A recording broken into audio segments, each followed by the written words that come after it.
बाबासोबत जायचं आता अजून बोर जायचं आपण. चला गाडीवर गाडी.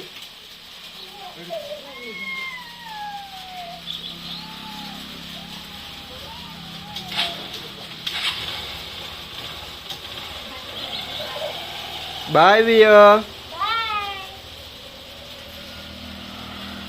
आजच्या दिवसाची सुरुवात गरमागरम असे चहा आणि खारीने केली. त्याच्यानंतर ब्रेकफास्टची तयारी सुरू केली आणि ब्रेकफास्टमध्ये होतं ब्रेड ऑमलेट. पुण्यामध्ये तर तुम्ही पाहिलंच असेल, मी नेहमी ब्रेड ऑमलेट वगैरे बनवते ब्रेकफास्टला. इकडे पण काल आम्ही ब्रेड वगैरे आणले होते. म्हटलं चला आज इथे पण ब्रेकफास्टमध्ये ब्रेड ऑमलेट बनवावं. मग त्याचीच इकडे तयारी चालू होती. Hello, good morning everyone. सगळ्यांचं पुन्हा एकदा स्वागत आहे आपल्या नवीन अशा ब्लॉगमध्ये.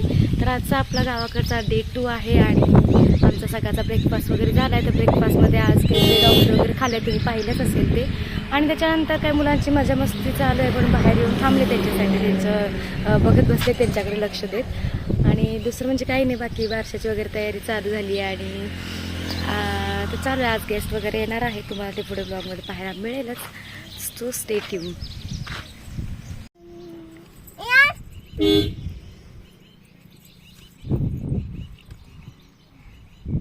आदिरा कुठे? आदिरा, उद्या काय आहे का? उद्या काय आहे आपल्याकडं? हा, नायरा दीदी नाही यायची. उद्या काय आहे आपल्याकडं? तुला आठवत नाही का उद्या काय? उद्या काय आहे? आम्ही कशाला आलोय सगळे? मग उद्या कोणाच वारस आहे? मग तुला कसं काय माहित नाही? विसरली तू? हा स्टार्ट. बोल ना, काय सांगितलं मी?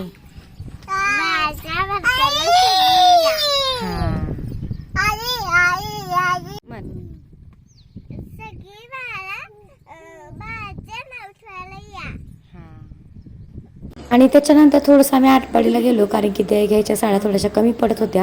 मग त्या आणायला आम्ही तिकडे गेलो आणि येऊन परत आम्हाला पुन्हा एकदा सगळ्यांना इन्व्हिटेशन द्यायसाठी जायचं होतं. तर यावेळेस मी विहानला घेऊन निघाले होते, पण त्याचा काही मूड ठीकच नव्हता. त्याला ऑलरेडी झोप येत होती, पण म्हटलं तो घरी पण राहणार नाही म्हणून त्याला घेऊन गेले. एक 5 मिनिटात तो खूप रडायला लागला. मग पुन्हा आले, त्याला झोपवलं आणि परत मी आणि पप्पा असं आम्ही दोघं म्हणजे घरी सांगायला वगैरे गेलो. त्याच्यातच आमचा 1 तासभर गेला. आणि त्याच्यानंतर मग घरी आलो आणि बाकीची पण मग कामं वगैरे करायची होती, कारण की जे आणलेल्या काही साड्या वगैरे होत्या त्या थोड्याफार पॅक करायच्या होत्या. हे सगळं तर करायचं राहिलंच होतं आणखी. आणि परत पुन्हा आलो, परत दुसरीकडे जायचं होतं आम्हाला आणखी 1-2 ठिकाणी सांगायला. तिकडे गेलो, तिथं चहा पाणी वगैरे पिलो. काही ठिकाणी नाही पिलो, कारण की सगळीकडे तर काही चहा पाणी वगैरे घेणं शक्य नाही आहे आणि पावसाचंही खूप वातावरण होतं. हे सगळं करून आम्ही घरी आलो. भेटूया आपल्या उद्याच्या ब्लॉगमध्ये.